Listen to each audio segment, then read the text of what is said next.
طلع مستوي يا حبايبي، يا دوب سوينا الرجاج بس من فوق ومن تحت كده يا حبايبي. شايفين منظرها من جوه عامل ازاي يا حبايبي؟ بسم الله ما شاء الله. حبايبي الحلوين، السلام عليكم، ورجعت لكم تاني في فيديو جديد من مطبخ ماما الاقتصادي. تعالوا يا حبايبي النهارده مع بعض هنعمل ان شاء الله صينيه مكرونه مع بعضينا، مكرونه اسباجيتي يا حبايبي بالكبد والجوانص. المكرونه دي يا حبايبي غير كل المكرونه اللي عملناها. دي ما فيهاش ان شاء الله يا حبايبي ولا فيها بشاميل ولا فيها لحوم، هنعملها النهارده بالكبد والجوانص بس. معايا يا حبايبي هنا اول حاجه بسم الله الرحمن الرحيم، معايا كيلو ونص كبد وجوانص. ده متوفر عندي في البيت يا حبايبي. لو مش متوفر عندي يعني مش ما تجيليش نفسك بالكميه اللي انا هستخدمها، يعني ممكن تستخدمي ربع كيلو كبد وجوانص بس على صينيه صغيره، لكن انا هعمل صينيه حجم كبير يا حبايبي، والكميه الكبد والجوانص دي متوفره عندي من البيت، فانا هستغنى عن اللحمه وهعمل بالكبد والجوانص دي عشان ما اكلفش نفسي واشتري لحمه تاني من بره. لكن لو مفيش ده يا حبايبي نشتري نص كيلو لحمه مفرومه او ربع كيلو على حسب حجم الصينيه اللي هتعمليها، يعني ده هينفع وده هينفع. بس جميله خالص يا حبايبي نوعيه المكرونه اللي هنعملها دي ان شاء الله. ده الرجاج اللي هو بالمكرونه يا حبايبي، نوعيه جميله جدا وطريقه حلوه خالص، وهتشرفك في العزومات ان شاء الله او الرحلات او ليك في البيت انت واسرتك وعيالك ان شاء الله. جميله جدا يا حبايبي وطريقه جميله. ده كان اختراع لي انا وصاحبتي المكرونه ديت ان شاء الله. تعالوا نشوف مع بعض يا حبايبي هنعمل ايه. معايا الكبد والجوانص زي ما قلت لكم يا حبايبي كيلو ونص، معايا نص كيلو بصل، معايا هنا كيلو طماطم كامل انا ضربته في الخلاط، ومعايا هنا 2 كيس اسباجيتي. ممكن تستخدم كيس واحد او كيس ونص على حسب حجم الصينيه اللي عندك، يعني كيس واحد هيكفي الصينيه وسط، لكن انا هعمل صينيه حجم كبير خالص فما شاء الله هحط كيسين مكرونه اسباجيتي. تعالوا حبايبي نرفع البصله دي على النار بسم الله الرحمن الرحيم. حبايبي انا غاسله الكبد والجوانص بالميه والليمون والخل. دلوقتي انا قبل ما هنزلها على البصل يا حبايبي هنزل الكبد والجوانص في الحله ديت بدون ميه بدون اي حاجه، على اساس ان انا انشف بس الميه منها عشان ما انزلهاش على البصل بتاعي وهي فيها ميه. بسم الله الرحمن الرحيم بالشكل ده كده من غير ميه من غير اي حاجه خالص.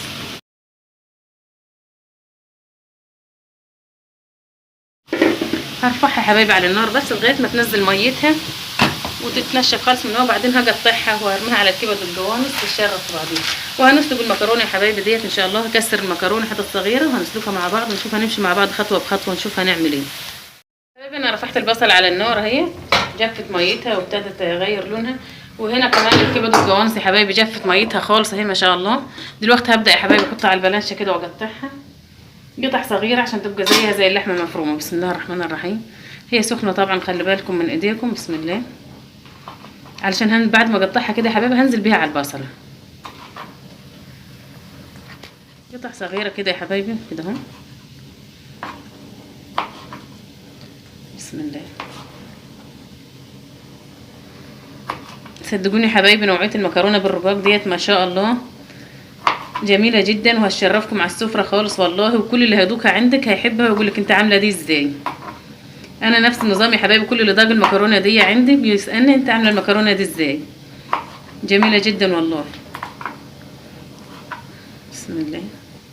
ده هنعمل يا حبايبي الرقاق بتاعها هنا في البيت، يعني انت ممكن تشتري جلاش بس لا احنا علشان مطبخنا الاقتصادي فهنعمل في البيت الرقاق بتاعها يا حبايبي. كل حاجه من البيت ان شاء الله. هقطع الكبد والجوانص يا حبايبي كده وهنزل بيها على البصله، هتاخد صدمه كده والبصله تخش في درجه السوا، وهضيف الطماطم على البصل والكبد والجوانص. وهنا يا حبايبي حطيت الميه تغلي، وكسرت كمان المكرونه اهي. كسرت المكرونه بالشكل ده كده. اول ما تغلي الميه احط حبه ملح وحبه زيت وهسلق المكرونه. كلنا عارفين سلق المكرونه الاسباجيتي يا حبايبي ازاي، سلق عادي خالص، وبعدين هنمشي مع بعض خطوه بخطوه عشان اوري حبايبي هنعملها ازاي. خلاص يا حبايبي قطعت كميه الكبده كلها معايا اهي. بسم الله. هنزل بيها دلوقتي على البصله. بسم الله.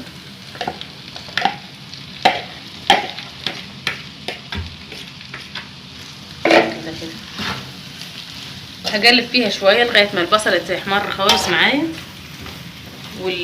والكبده تستوي مع البصله، وبعدين هنزل عليها بالطماطم. وكمان يا حبايبي حطيت المكرونه هنا بتستلقها، حطيت في الميه بعد ما غلت ميه وحبه ملح وحبه زيت قصدي على الميه، ونزلت المكرونه. هقلب في دي تمام يا حبايبي لغايه ما تستوي معايا الكبده، احس ان الكبده والجوانص استوت كويس في البصله والبصله احمرت خالص.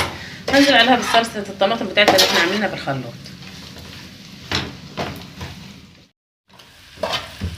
خلاص كده يا حبايبي البصله استوت والكبده والجوانص استوت معايا. هنزل عليها بالطماطم. بسم الله الرحمن الرحيم. انا لسه ما ضفتش ملح يا حبايبي ولا ضفت توابل خالص.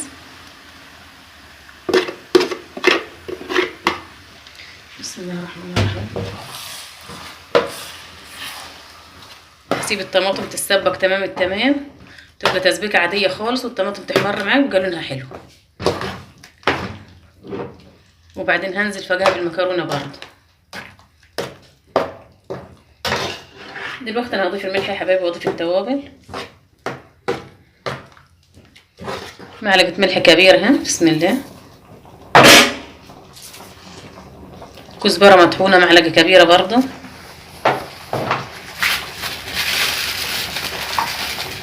سبع بهارات برضه معلقه كبيره. السبع بهارات دي فيها كل التوابل يا حبايبي. كمان اهم حاجه فلفل اسود برضه معلقه كبيره كده.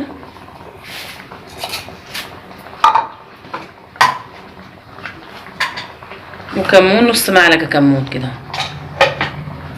ده كل البهارات بتاعتنا يا حبايبي. اهم حاجه نتوصى بالفلفل الاسود، لان الفلفل الاسود بيدي ريحه وطعم جميل خالص فيها. هنسيبها تتسبك يا حبايبي مع بعضيها، وبعدين ننزل عليها بالمكرونه بتاعتنا، ونشوف بعد كده نعمل عجينه الرقاق بتاعتنا. هنعملها ان شاء الله النهارده بطريقه الجلاش، عجين الجلاش. خلاص يا حبايبي التسبيكه بتاعتنا اتسبكت اهي، البصل مع الطماطم مع الكبد والجوانص. دلوقتي يا حبايبي هنزل عليها بالمكرونه. بسم الله الرحمن الرحيم.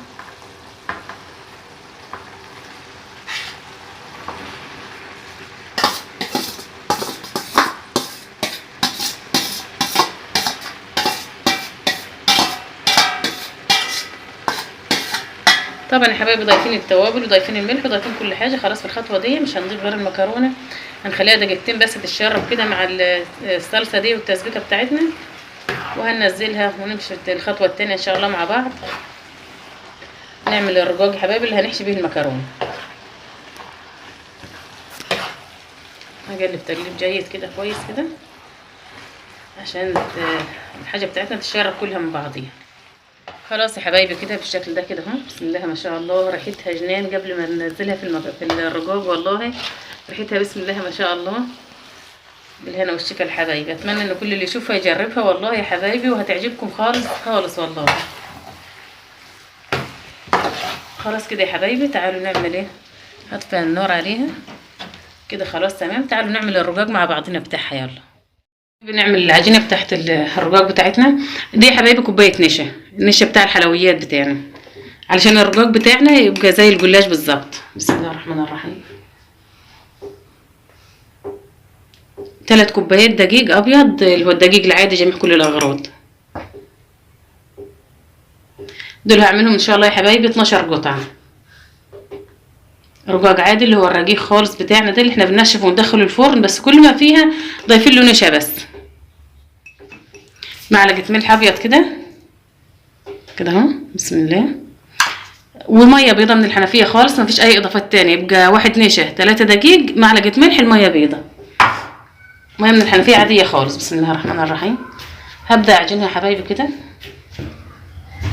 بسم الله الرحمن الرحيم.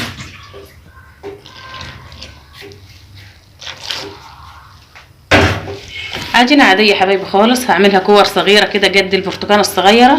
هعملها 12 او 10، يعني لو حابين ان هي سمك الرقاق بتاعكم يبقى خفيف، الخرطه يعني تحت الجلاش بتاعتنا كده تبقى خفيفه، نعملها 10. حابين الخرطه تبقى مرتفعه وحلوه كده عاليه، نعملها 12 رقاقه. بسم الله. رقاق عادي خالص، بس كل ما فيها يا حبايبي داخل نشا. اعجن يا حبايبي العجينه تبقى عجينه لينه حلوه معايا، وهرجع معاكم نجرسها ونرد ونشتغل مع بعض ان شاء الله. شايفين يا حبايبي العجينه بقت ازاي اهي، بسم الله ما شاء الله. بصوا عامله ازاي، طريه وحلوه عامله زي الزبده. النشا مخليها ما شاء الله مرنه زي الجلاش بالظبط. بسم الله. هبدا اقطعها معايا صينيه كده يا حبايبي، حطيت فيها شويه دقيق كده، دي هقطع فيها العجينه بتاعتي عشان انا هرجع الرخامه. بسم الله الرحمن الرحيم. ده حجم القطعه بتاعتي يا حبايبي اهي. بسم الله. ادي اول واحده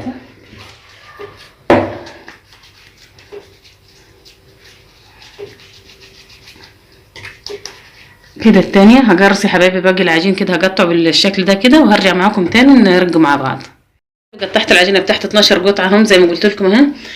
معايا يا حبايبي المج ده واخده بيه كوبايتين سمنه. مجين سمنه بالمج ده هياخد يكفي الصينيه بتاعتي ديت. الصينيه حجم ما شاء الله يا حبايبي، حجم كبير خالص. الصينيه بتاعتي كبيره، يعني انتوا ما تجاهدوش نفسكم بالصينيه اللي انا هعمل فيها. تعملوا صينيه صغيره، تعملوا صينيه وسط، على حسب ما تحبوا. هاتوا الصينيه يا حبايبي الاول كده بالسمنه، بسم الله.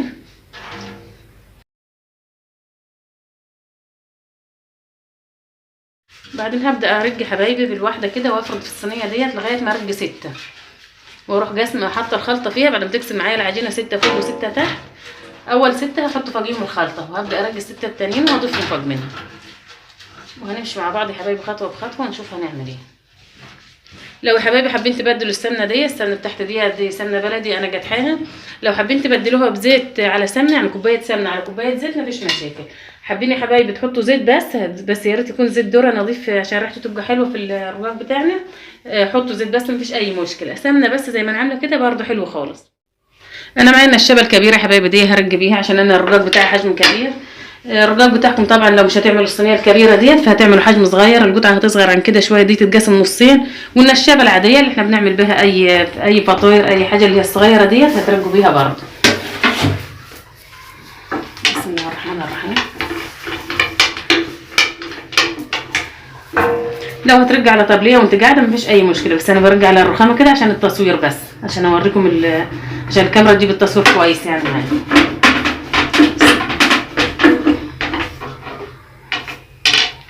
بسم الله الرحمن الرحيم.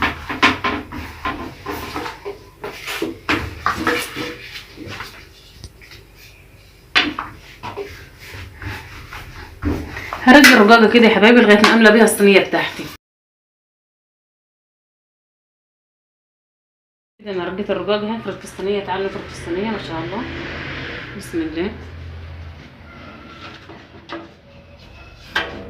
هنظبط يا حبايبي الرقاقه بتاعتنا كده بعد ما نزلناها في الصينيه.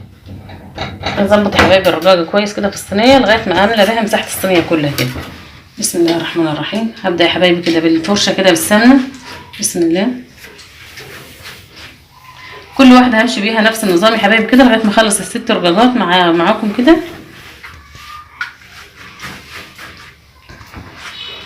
خلاص انا زجيتها سمنه كويس اهي ودهنتها بالفرشه. لما نستخدم الفرشه يا حبايبي مش هناخد كميه سمنه كبيره بالشكل ده كده. كل واحده هنعمل فيها نفس النظام كده. هرجع واحده يا حبايبي معاكم تاني.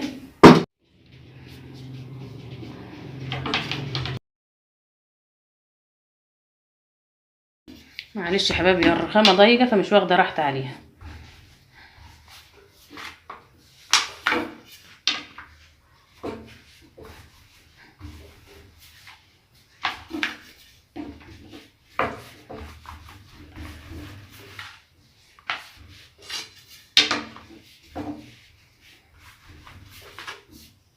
هكمل يا حبايبي الرقاقه ديت معاكم التانية، هفرد في الصينيه. ولما اجي احط الخلطه يعني اكمل ال6، ولما اجي احط الخلطه في الصينيه هنبقى نحطها مع بعض ان شاء الله.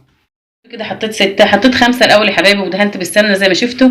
اخر واحده في ال6 ديت ما دهنتهاش لان هنزل عليها الحشوه بتاعتنا اهي. بسم الله الرحمن الرحيم. يبقى كده معانا 6 تحت يا حبايبي اهو.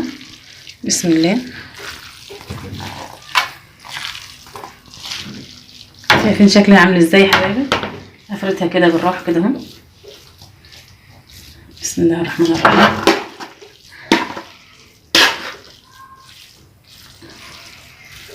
اغطي بيها طبقه الرقاق كلها يا حبايبي كده. خلاص يا حبايبي كده سويتها اهي بالشكل ده كده. امشي عليها المعلقه يا حبايبي كده عشان ما تبقاش بارزه لفوق من الرقاق اللي هيجي فوق منها بالشكل ده كده. بسم الله. دي رقاقه تانية يا حبايبي من ال6 اللي باقيين. بسم الله الرحمن الرحيم.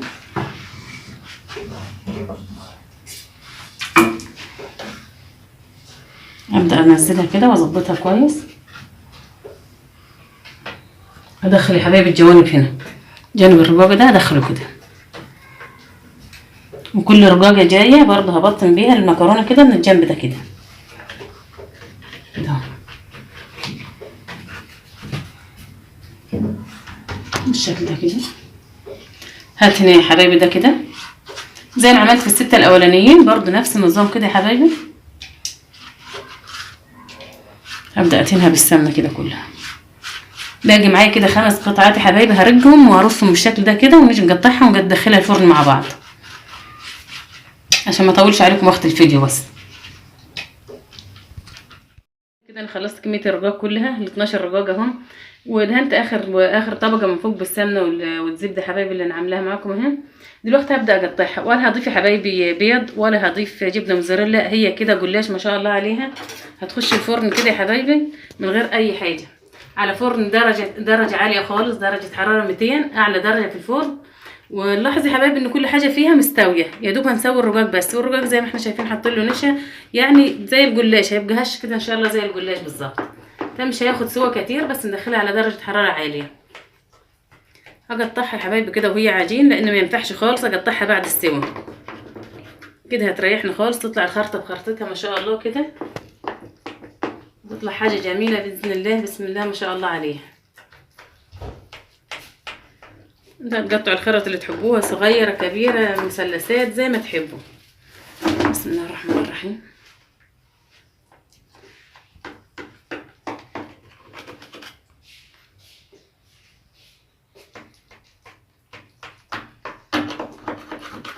هقطعها كلها يا حبايبي وادخلها الفرن تستوي زي ما قلت لكم درجه حراره عاليه، وارجع معاكم تاني بعد السوا نقدمها بعض. طبعا يا حبايبي مش هتخش فرن البوتاجاز، انا هطلعها الفرن الكبير فوق، لان زي ما انتم شايفين ما شاء الله حجم الصينيه. فانا هدخلها الفرن الكبير فوق تستوي، وهنزل معاكم بيها نقدمها مع بعض. ده الشكل النهائي بعد ما طلعت صينيه الرقاق بتاعتنا من الفرن. ها خدت تلت ساعه يا حبايبي في الفرن، بس درجه حراره 200 زي ما قلنا، لان كانت كلها مستويه يا حبايبي، يا دوب سوينا الرقاق بس من فوق ومن تحت. بسم الله ما شاء الله يا حبايبي، سهله وجميله وطعمه خالص والله، وريحتها حلوه خالص. بسم الله الرحمن الرحيم. تعالوا يا حبايبي نطلع مع بعض منها. بسم الله بسم الله.